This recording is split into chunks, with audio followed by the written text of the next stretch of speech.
영상과 스크린 보고 함께 합독합니다. 시작. 오순절 남일이 이미 이름에 그들이 다 같이 한 곳에 모였더니 하늘로부터 급하고 강한 바람 같은 소리가 있어 그들이 앉은 온 집에 가득하며 마치 불의 혀처럼 갈라지는 것들이 그들에게 보여 각 사람 위에 하나씩 임하여 있더니 그들이 다 성령의 충만함을 받고 성령이 말하게 하심을 따라 다른 언어들로 말하기를 시작하니라. 그때 경건한 유대인들이 천하 각국으로부터 와서 예루살렘에 머물러 있더니 이 소리가 남에 큰 무리가 모여 각각 자기의 방언으로 제자들이 말하는 것을 듣고 소동하여 다 놀라 신기하게 여겨 이르되 보라, 이 말하는 사람들이 다 갈릴리 사람이 아니냐?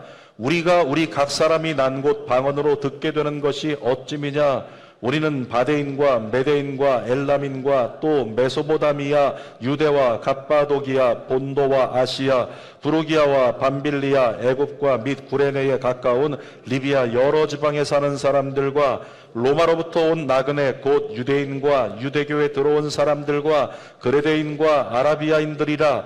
우리가 다 우리의 각 언어로 하나님의 큰일을 말함을 듣는도다 하고 다 놀라며 당황하여 서로 이르되 이 어찌 된 일이냐 하며 또 어떤 이들은 조롱하여 이르되 그들이 세술에 취하였다 하더라. 아멘. 오늘은 신년 첫 주일 예배 사도행전 2장 1절에서 13절 말씀을 가지고 내 안에 새 시대가 열릴지어다. 함께 선포합시다. 내 안에 새 시대가 열릴지어다. 한 번 더. 내 안에 새 시대가 열릴지어다. 이런 제목으로 말씀을 나눕니다. 여러분, 2025년도 주는 교회 비전 표가 뭐죠? 새 시대를 여는 교회. 이 비전을 생각할 때요, 새 시대를 여는 교회, 어떤 교회일까 성경에서 생각해 보면 한 교회가 떠오릅니다. 그 교회는 바로 초대 교회입니다. 그래서 상반기 동안 사도행전을 통해서 초대교회를 돌아보면서 하나님의 음성 듣고 우리 주는 교회가 새 시대를 여는 교회로 든든히 세워지기를 원합니다. 먼저 전에 나누었던 이야기를 한 번 더 나누고자 하는데요. 한 아버지가 완전한 생명이었어요. 그 아버지에게 세상은 온통 흙과 백으로밖에 안 보입니다. 흑백밖에, 명암밖에 안 보이는 거죠. 자녀들이 얘기합니다. 아버지, 하늘은 파랗습니다. 아버지가 믿을 수가 없어요. 하늘 회색인데, 아버지, 저 나무는 초록색입니다. 그 나무는 검은색인데, 아버지는 그렇게 얘기를 했단 말이죠. 그런데 어느 날 자녀들이 아버지의 생일을 맞아서 생명 보정 안경을 선물했습니다. 그 안경을 받아 쓴 아버지는 잠시 조용히 말없이 세상을 둘러보더니 그만 울음을 터뜨려 버렸어요. 처음으로 온 세상이 각양각색으로 가득하다는 것을 깨달았기 때문입니다. 여러분, 저희 교회 손님들이 방문하면요, 가장 먼저 항상 하시는 얘기가 주는 교회는 그린색이 많다. 그런 얘기를 해요. 의자를 보십시오. 전부 다 그린색이에요. 이 그린색이 복불복인데 지루하지 않은 색인데 사진을 찍어 놓으면 빈자리가 너무 많이 보이는 색. 그래서 그것이 좀 아쉬움이 있지만 그린색은 지루하지가 않아요. 그러니까 자연을 만드신 하나님이 전부 다 초록으로 만드신 이유가 그것이 인간이 보기에 가장 지루하지 않다는 거죠. 주는 교회 오신 분들이 의자를 보면서 너무 화나다, 그린색이 많이 사용된 것이 너무 화나다, 그렇게 이야기를 합니다. 여러분, 한 번도 색을 보지 못했던 아버지가 생명 보정 안경을 쓰고 색을 보기 시작하니까 와, 이런 색이었어? 저런 색이었구나. 그러면서 감동하고 이제껏 이걸 몰랐다니, 그래서 눈물을 터뜨린 거죠. 이 이야기의 핵심은 간단합니다. 시각이 바뀌면 세상이 달라 보인다는 거예요. 안경을 쓰고 시각이 바뀌니까 세상이 전혀 다른 세상으로 보인다는 거죠. 우리도 마찬가지입니다. 여러분, 세상이 달라지길 바라면 먼저 세상을 바라보는 여러분의 시각이 달라져야 합니다. 여러분의 눈에다가 한 손 얹고 선포하세요. 내 눈이, 내가 보는 것이 달라질지어다.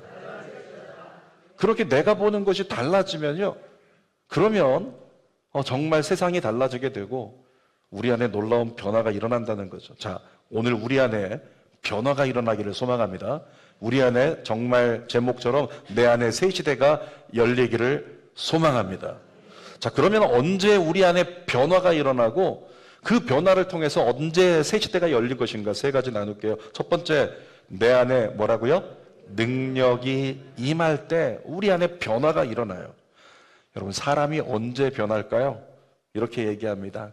깨달아지면 변한다고요. 사람이 무언가 깨달아지면 깨달음이라고 하는 경험이 우리를 변화되게 한다는 거예요. 잠언 3장 13절 말씀 한번 읽어볼까요? 지혜와 깨달음을 가진 자는 행복하다. 마지막 네 글자 뭐라고 써 있어요? 행복하대요. 여러분 자신을 진단해 보세요. 나 지금 행복한가? 자, 행복한가를 진단할 때 지금 성경에 보니까 행복하다고 써 있는데 앞으로 돌아갑니다. 무엇을 가진 자는? 지혜를 가진 자. 지혜가 뭐야? 하나님 말씀. 그 하나님 말씀을 묵상하다가 하나님 말씀으로 깨달아져요. 고난을 하나님 말씀으로 묵상하는데 고난의 진짜 의미가 깨달아져요. 그 순간에 고난 때문에 힘들지 않고 뭐라고요? 나 행복한 사람이구나. 이렇게 알고 느끼면서 변화된 삶을 새 시대를 살아가기 시작한다는 거죠. 여러분, 깨달음이 행복한 이유는요, 세상을 새롭게 보게 하는 보정 안경을 쓴 것과 같은 역할을 하기 때문에 그래요. 이전에는 저건 나에게 원망의 대상이었어요. 불평의 대상이었어요. 그런데 하나님의 뜻이 깨달아졌어요. 그 순간 감사의 대상이 됐어요. 은혜의 대상이 됐어요. 아멘. 그러면 전혀 다른 삶이 나에게 시작된다는 거죠. 그래서 깨달음은 우리를 변화되고 우리의 삶을 새 시대를 살아가는 삶이 되게 한다는 겁니다. 근데 문제는 뭐냐면 스스로 깨닫는 게 너무 어렵다는 거죠. 쉽지 않다는 거예요. 성경이 기록합니다. 이사야 44장 18절 시작. 그들이 알지도 못하고 깨닫지도 못함은 그들의 눈이 가려서 보지 못하며 그들의 마음이 어두워져서 깨닫지 못함이니라. 뭐라고 써 있습니까? 내가 깨닫지 못하는 이유는, 깨닫는 것이 어려운 이유는 우리 눈이 가려졌대요. 세상의 탐욕으로 말미암아 세상 가치로 우리 눈이 가려지고 우리의 마음이 죄로 말미암아 어두워지니까 우리가 깨닫지 못한다는 거예요. 하나님의 진리를, 하나님의 생명을. 그러니까 그리스도인임에도 불구하고 행복하지 않고 세상에 짓눌려 살거나 근심과 염려에 눌려 살아간다는 거죠. 오늘 저와 여러분의 눈이 어두운 것이 벗겨지기를 원합니다. 우리 마음의 그 어둠이 거쳐지기를 바랍니다. 누가 그렇게 해줄 수 있습니까? 하나님만이요. 그래서 우리는 하나님을 찾아야 돼요. 여러분, 성경에 하나님을 찾는 자에게 임하는 하나님의 은혜를 읽어볼까요? 잠언 28장 5절 시작. 악인은 정의를 깨닫지 못하나 선포하세요.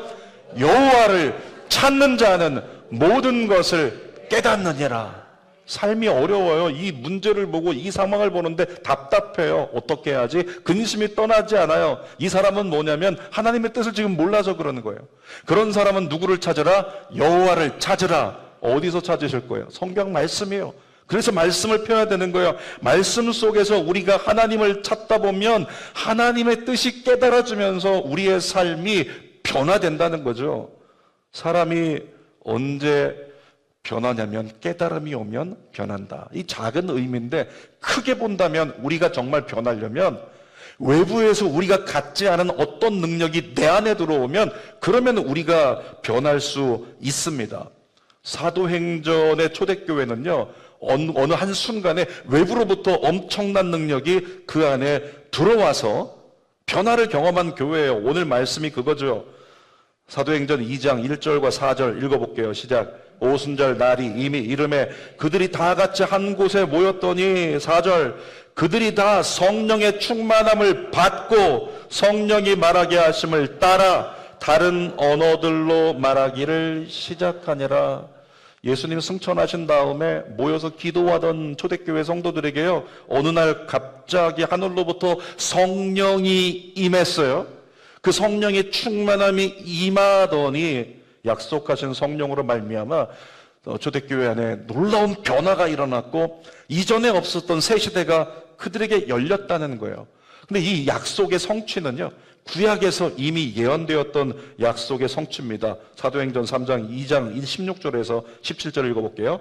이는 곧 선지자 요엘을 통하여 말씀하신 것이니 일러스되 하나님이 말씀하시기를 말세 내가 내 영을 모든 육체에게 부어주리니 너희 자녀들은 예언할 것이요 너희 젊은이들은 환상을 보고 너희 늙은이들은 꿈을 꾸리라. 이와 같은 선지자들의 약속의 말씀이 예수님 승천하신 다음에 열흘 만에 모여 기도하고 있는 초대교회 공동체에게 임한 거죠. 그랬더니 정말 그들이 방언을 말하면서 그때부터 그들은 전혀 다른 변화된 삶을 살기 시작했고, 그들의 새 시대가 열림을 통하여 이렇게 땅끝까지 교회가 세워지는 은혜가 이루어졌다는 거예요. 여러분, 그런데요, 요엘 선지자를 통해 부어주시겠다고 약속하셨던 그 약속의 말씀은 오늘날, 아니 2025년도 1월 5일 지금도 여전히 유효한 약속이라는 겁니다. 누가복음 11장 13절 읽어볼게요. 시작. 너희가 악할지라도 좋은 것을 자식에게 줄 알거든 하물며 너희 하늘 아버지께서 구하는 자에게 성령을 주시지 않겠느냐. 구하는부터 다시 시작. 구하는 자에게 성령을 주시지 않겠느냐. 하나님의 영을 부어서 역사를, 변화를, 새 시대를 열어주시겠다고 약속하셨던 그 약속의 성취를 이루셨던 하나님은 그렇게 단번으로 끝나지 않고 지금 이 자리에는 우리에게도 말씀하시는 거예요. 구하면 지금 이 순간에도 똑같은 성령을 너에게 부어주리라. 따라합시다. 나도 구하면 성령을 주신다. 여러분, 언제 초대교회에게 성령이 임했습니까? 사도행전 2장 1절 본문 말씀에 보면은 오순절 날이 이름에, 오순절 날이라고 하는 정확한 그 날짜, 시간, 절기, 그때 성령이 임했다고 말씀하고 있어요. 그런데 오순절 날이 되었기 때문에 성령이 임한 것이 아닙니다. 정확히 말한다면 카이로스, 하나님의 때, 그 시간이 되었기 때문에 성령을 부어주시는 거예요. 하나님의 주관적 시간, 어떤 절기가 아니고 부활절이 돼야지, 성탄절이 돼야지, 그게 아니고 하나님이 이때라고 말씀하시는 카이로스, 그때가 되니까 성령이 임했다는 거예요. 그런데 그때는 도대체 어느 때일까 우리가 유추해 볼 수 있습니다. 사도행전 1장 14절에 말씀합니다. 시작. 여자들과 예수의 어머니 마리아와 예수의 아우들과 더불어 마음을 같이하여 오로지 기도에 힘쓰더라. 하나님이 성령을 부어주시는 하나님의 카이로스라고 하는 때는요, 우리가 마음을 합하여 기도에 힘쓰면 그 카이로스의 시계가 움직이고 우리에게 열리게 될 줄 믿습니다. 그렇게 외부로부터 성령이라는 능력이 임하면 우리 안에 변화가 일어나고 새 시대가 열리는 거예요. 자, 두 번째로 일상의 언어가 바뀔 때 우리 안에 변화가 일어나고 새 시대가 열립니다. 초대교회 성령이 임하셨을 때요, 가장 먼저 변화된 것이 뭐냐면 언어였어요. 사도행전 2장 4절 읽습니다. 그들이 다 성령의 충만함을 받고 성령이 말하게 하심을 따라 다른 언어들로 말하기를 시작하니라. 이 구절에서 중요한 포인트가 있다면 성령께서 그들의 언어를 통제하셨다는 거예요. 여러분, 그들은 일반적으로 일상의 언어를 사용하고 있었습니다. 그냥 잘 지냈냐, 잘 지냈다, 이런 언어들을 사용하는 일상의 언어가 갑자기 성령의 통제 안에서 복음을 전하는 도구로 바뀌어 버렸어요. 그러니까 그동안은 일상을 말하던 사람이 입만 열면 하나님 나라의 일을 말하고 예수 그리스도를 선포하고 이런 입술의 고백으로 바뀌어졌다는 거죠. 사도행전 2장 5절부터 읽어보겠습니다. 그때 경건한 유대인들이 천하 각국으로부터 와서 예루살렘에 머물러 있더니 이 소리가 나매 큰 무리가 모여 각각 자기의 방언으로 제자들이 말하는 것을 듣고 소동하여 다 놀라 신기하게 여겨 이르되 보라, 이 말하는 사람들이 다 갈릴리 사람이 아니냐? 우리가 우리 각 사람이 난 곳 방언으로 듣게 되는 것이 어찌 됨이냐? 그레데인과 아라비아인들이라 우리가 다 우리의 각 언어로 하나님의 큰 일을 말함을 듣는도다. 자, 분명히 사람들은 저 사람은 A라는 나라 언어를 쓰는 사람인데 저 사람이 지금 B라는 언어를 말하고 있어요. 이쪽에 있는 사람은 B라는 나라에 사는 사람인데 그 사람이 C라는 언어를 사용하는 거예요. 듣는 사람들은 A, B, C, D, E가 다 있는데 똑같은 말을 하는 같은 민족이 기도하기 시작하는데 우리말로 전부 다 통역되어서 다 들리는 거죠. 이게 어찌된 일인가? 성령께서 임하셔서 그들의 언어를 통제하셔서 그들로 성령이 말하게 하시는 것을 말하게 하시니까 그 안에 있는 말씀의 주체가 바뀌니까 그 역사가 일어났다는 거예요. 여러분 가끔 드라마 볼 때 그런 거 보지 않습니까? 두 사람이 길을 걸어가다가 다리 위에서 쿵 하고 부딪혔어요. 근데 부딪히는 순간에 하늘에서는 번개가 내렸어요. 두 사람이 놀라서 뒤로 자빠졌습니다. 그리고 나서 눈 떴더니 어떻게 됐어요? 영혼이 바뀌었어요. 영혼이 바뀐 거 보셨나요? 몸은 그대로예요. 자, 목소리도 그대로입니다. 근데 뭐가 바뀌었을까요? 말의 컨텐츠가 바뀌었어요. 말은 영혼이 바뀌었기 때문에 그 영혼이 쓰는 말이 그 몸과 목소리를 통해서 나온다는 거예요. 여러분, 성령에 임하실 때 역사가요, 비슷합니다. 성령께서 우리에게 임하실 때 우리 안에 들어와 우리를 통제하시면서 우리의 언어를 통제하사 말하게 하실 때는 전혀 다른 사람이 된 것처럼 일상의 언어가요, 송두리째 뒤집어져 버리는 거예요. 제가 많이 얘기했던 저희 성령 받아 이렇게 자빠졌던 제자 있는데 성령 받고 그냥 자빠져서 성령의 살아계심을 체험했어요. 이틀 뒤에 금요 철야에서 기도하다가 성령을 강력하게 또 불체험을 하면서 방언을 말하기 시작했어요. 한국말을 못하게 됐습니다. 그때부터 이 친구가 전화할 때마다 하는 단어가 바뀌었어요. 평상시에 저에게 전화하면 뭐라고 하냐면, 목사님 잘 계셨어요? 아침은 드셨어요? 목사님 오늘 컨디션 괜찮아요? 목사님 좋은 일 있으셨으면 좋겠습니다. 어떤 언어? 일상의 언어.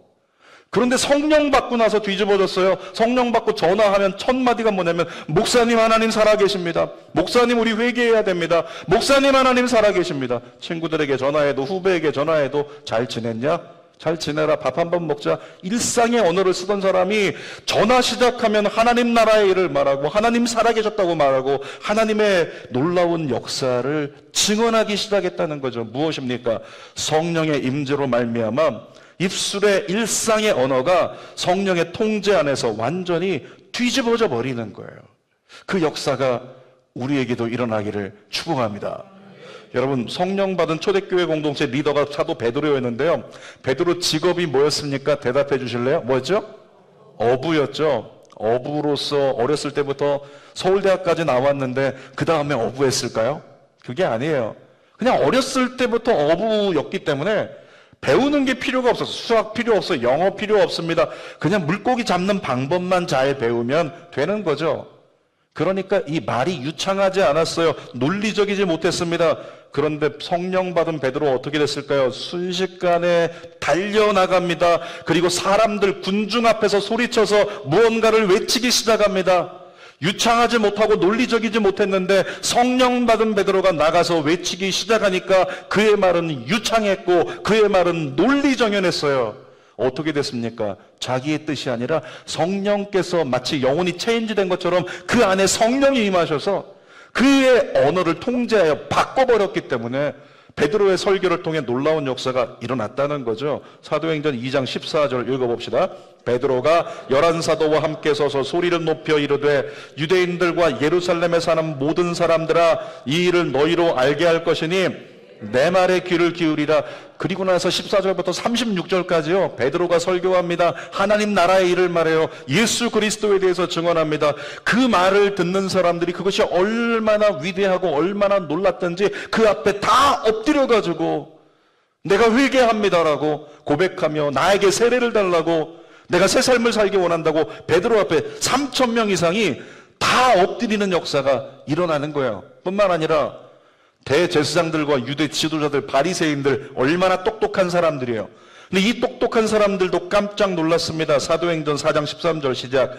그들은 베드로와 요한이 제대로 배우지도 못한 보잘것없는 사람인 줄 알았는데 담대하게 말하는 것을 보고 놀라지 않을 수 없었다. 성령께서 베드로 안에 임하셔서 일상의 언어를 통제하시고 하나님의 나라를 선포하게 하실 때 그 역사가 일어났다는 거예요.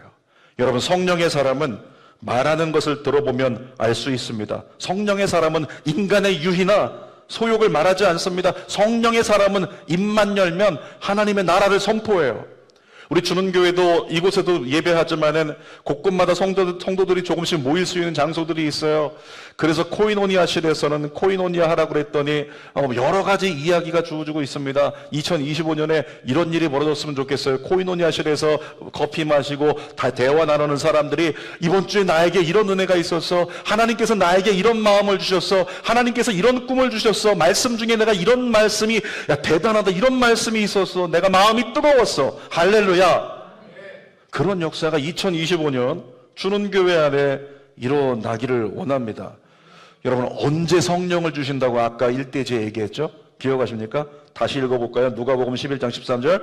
너희가 악할지라도 좋은 것을 자식에게 줄 줄 알거든 하물며 너희 하늘 아버지께서 뭐라고요? 구하는 자에게 성령을 주시지 않겠느냐. 가슴에 손대고 따라합시다. 나도 구하면 성령을 주신다. 세 번째로 언제 우리에게 변화가 일어나는가? 회개가 시작될 때 변화가 일어난다고 우리에게 성경을 통해 말씀하십니다. 여러분, 베드로의 설교를 들은 사람들은요, 전부 다 그 앞에 엎드려서 회개하기 시작했습니다. 사도행전 2장 37절, 38절 읽어볼게요. 그들이 이 말을 듣고 마음에 찔려 베드로와 다른 사도들에게 물어 이르되 형제들아 우리가 어찌할꼬 하거늘 베드로가 이르되 너희가 회개하여 각각 예수 그리스도의 이름으로 세례를 받고 죄사함을 받으라. 그 다음에요 뭐라고요? 그리하면 성령의 선물을 받으리니. 초대교회가 베드로의 설교 듣다가 엎드려가지고 우리가 어찌할꼬, 그 아픈 마음에 내가 어떻게 하면 좋을까? 나도 새 삶을 살기를 원하는데, 그랬더니 회개하라고 합니다. 죄사함 받으라고 합니다. 그러면 성령을 선물로 주신다고 했어요. 초대교회는 엎드려서 회개했어요. 그 회개하면서 하나님의 죄사함의 은혜가 임했습니다. 그리고 성령을 선물로 그들에게 부어주셨어요. 그랬더니 초대교회는 그날로 변화되기 시작했습니다. 그리고 새 시대의 삶을 살기 시작했다. 이것이 성경의 증언이라는 거예요. 그렇게 성령 안에서 새 삶을 살기 시작한 초대교회 증거, 사도행전 2장 42절부터 읽어봅시다. 시작. 그들이 사도의 가르침을 받아 서로 교제하고 떡을 떼며 오로지 기도하기를 힘쓰니라. 뭐 하기를 힘쓴다고요? 기도하기를 힘쓰기 시작했대요. 여러분, 우리가 어떤 삶을 살아가고 있는지는 내가 무엇에 힘쓰고 있는가, 내가 무엇에 재정을 투자하고 내가 무엇에 힘을 쓰고 시간을 쓰고 있는가, 이거 보면 나는 어떤 사람인가가 분간이 되는 거예요. 초대교회가 성령 받고 나서 회개하고 나서 변화된 삶이 되고 나서 뭐라고요? 기도하기에 힘썼대요. 그 다음 44절부터 시작. 믿는 사람이 다 함께 있어 모든 물건을 서로 통용하고 또 재산과 소유를 팔아 각 사람의 필요를 따라 나눠주며, 무슨 말씀이냐면 내가 가진 것을 서로 나누고 구제하고, 어려운 사람이 있으면 어려운 사람에게는 베풀고, 또 힘든 사람이 있으면 그 사람에게 나누면서 서로를 돌아보고 격려하고 손잡아 일으켜 주었다는 거죠. 한마디로 말하면 구제에 힘쓰는 교회가 됐다는 거예요. 이전까지는 내가 잘 먹고 잘 살아야 돼요. 우리 아이들 잘 먹고 잘 살아야 됩니다. 그런데 이제부터는 그것이 아니라 어떻게 하면 내가 옆 사람 일으켜줄 수 있을까? 어떻게 하면 옆 사람을 행복하게 만들어줄 수 있을까? 어떻게 하면 옆 사람에게 용기를 줄 수 있을 것인가? 그것에 힘쓰는 교회가 초대교회가 됐다는 거죠. 여러분, 주는 교회가 그런 교회가 돼서 두 번째 있는 목표, 세상의 아픔을 정말로 위로하는 교회 되기를 주님의 이름으로 축복합니다. 사도행전 또 2장 46절도 읽어볼게요. 날마다 마음을 같이하여 성전에 모이기를 힘쓰고 집에서 떡을 떼며 기쁨과 순전한 마음으로 음식을 먹고. 성령 안에 변화되고 성령 안에 새로운 삶이 시작된 교회는 힘썼다 그랬어요. 뭐에 힘썼다고요? 기도에 힘썼대요. 구제에 힘썼다는 거죠. 그리고 모이기에 힘썼다는 거예요. 여러분 어떻습니까? 새해가 시작되었는데도 무엇에 힘쓰고 있고 무엇에서 여러분이 변화를 경험하고 있습니까?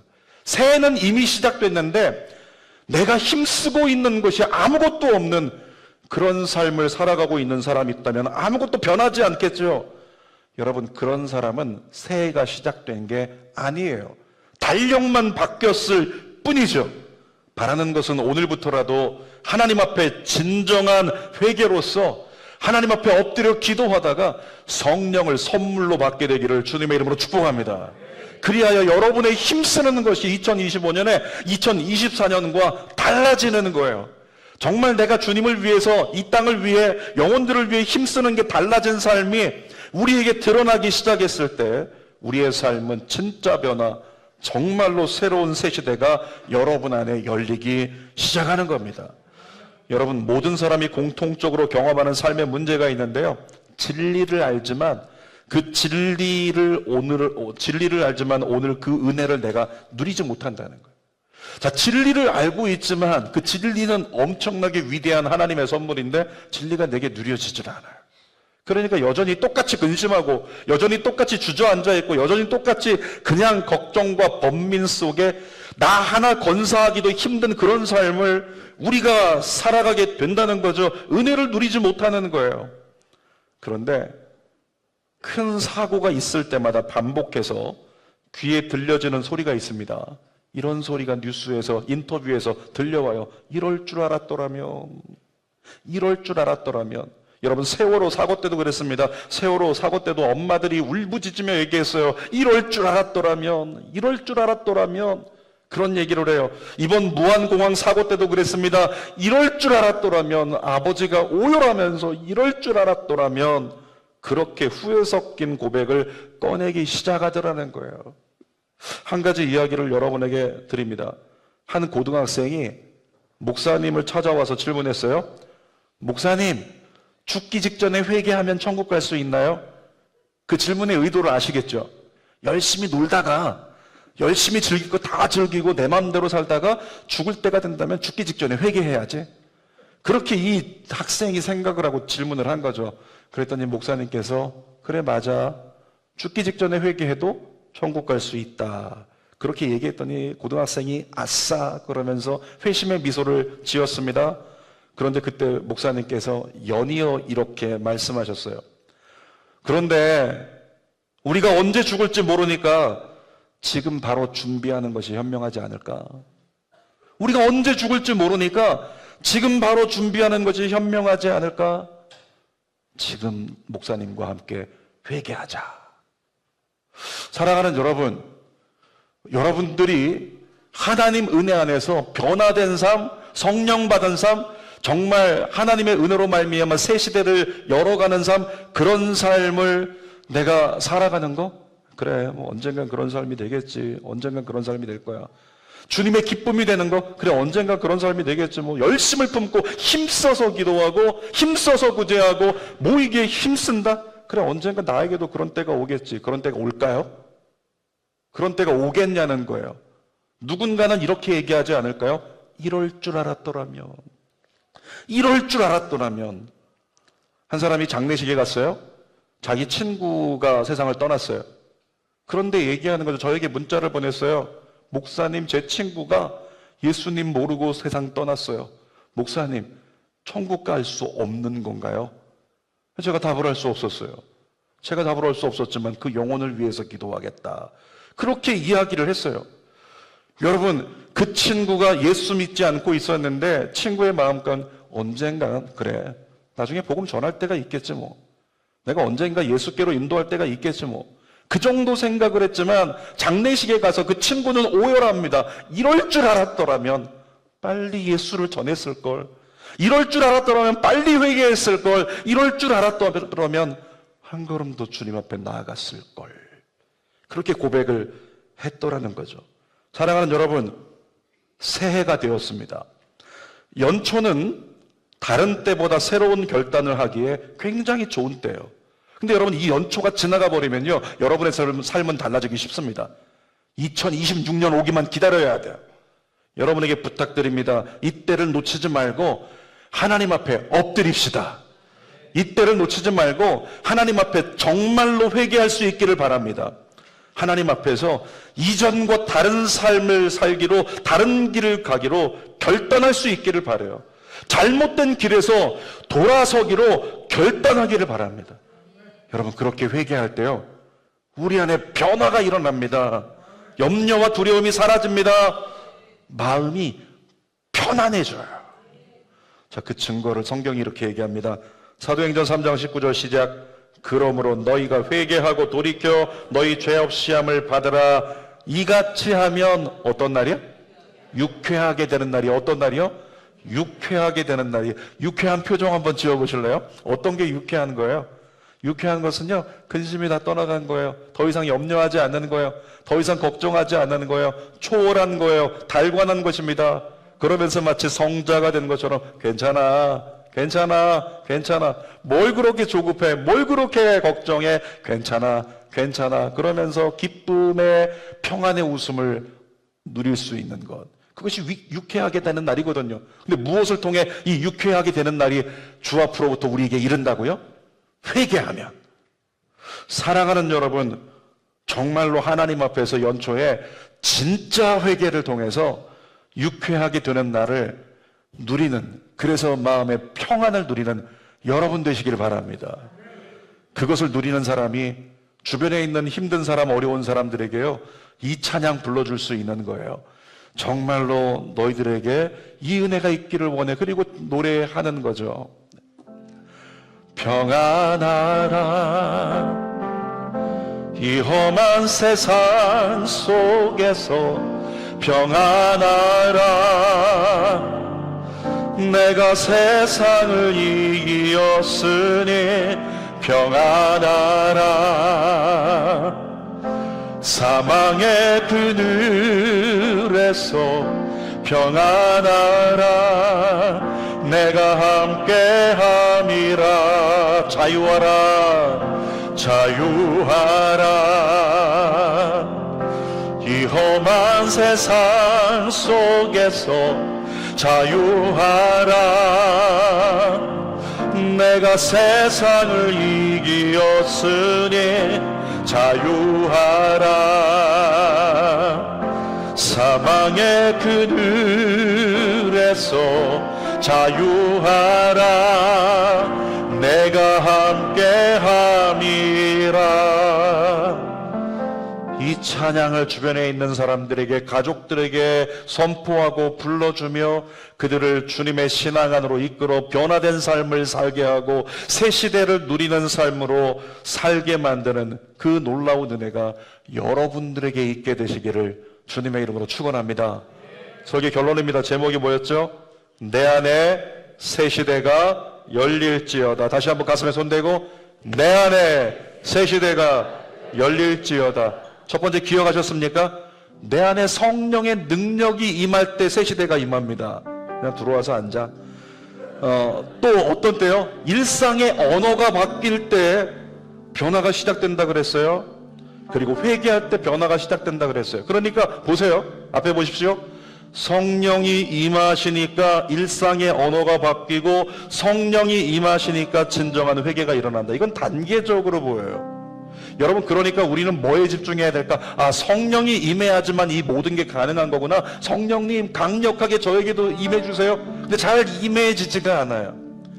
거기에만 매달린다고 신경 쓰지 말고 거꾸로 보세요.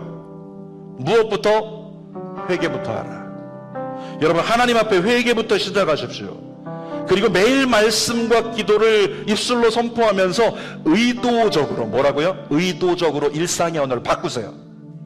일상의 언어를 의도적으로 말씀을 선포하려고 하고 하나님의 그 약속의 말씀을 기도하면서 자꾸 의도적으로 일상의 언어 속에 하나님 나라를 선포하세요. 여러분, 그러면 여러분의 심령 안에 작은 변화가 시작될 줄 믿습니다. 그리고 새날이 다가오게 될 줄 믿습니다. 성령의 능력도 더 쉽게 경험할 수 있을 거예요. 기도하겠습니다. 살아계신 아버지, 우리 주는교회 성도들의 삶 속에 변화를 동반한 새 시대가 열릴지어다. 하나님, 저들에게 새 시대가, 새날이 열리게 하여 주시옵소서. 성령을 부어 주옵소서. 권능을 부어 주옵소서. 정말로 능력이 임하여 변화되고 새 시대가 열리고 정말로 하나님 안에서 일상의 언어가 바뀌기 시작하며 새 시대의 변화의 문을 열고 회개를 통해서 변화되고 새 시대의 문을 여는 우리 믿음의 권속들 다 될 수 있도록 인도하여 주시옵소서. 특별히 아버지 하나님, 우리의 삶을 보면 여전히 과거에 머물러 있는 삶은 무덤에 갇힌 삶 같아요. 하나님, 무덤에 갇힌 자와 같은 이들을 오늘 만지시고 터치하여 무덤 문을 열어주시고 성령으로 일으켜주시고 주님의 놀라운 회복의 은혜를 이 연초에 경험하고 전혀 다른 해를, 새 시대를 누리고 살아갈 수 있도록 은혜 베풀어 주시옵소서. 예수님의 이름으로 기도드립니다. 아멘. 두 손을 가슴에 대고 자기 심령이 무덤 같은 자가 있어요. 정말로 성령 안에 내가 하나님 나라를 위해 힘쓰는 것들이 주어지지 않고 있다면 난 여전히 과거에 매여있는, 절망에 매여있는 무덤에 갇힌 자 같은 거예요. 오늘 이 시간 선포하며 내 심령이 무덤과 같은 곳에서 무덤이 열리고 내가 일어나 부활의 영광을 경험하는 역사가 성령 안에 일어나게 해달라고 소망하는 마음으로 말씀 생각하며 우리 찬양 부르고 기도합시다. 무덤 문이 열리고 무덤 문이 열리고 마른 뼈 살아나네. 주로 거짓은 무너지고 거짓은 무너지고 진리가 선포되네. 이곳에 생기가 불어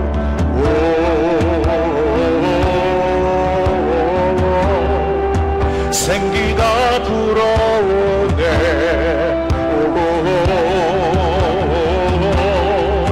성령이 일하시네.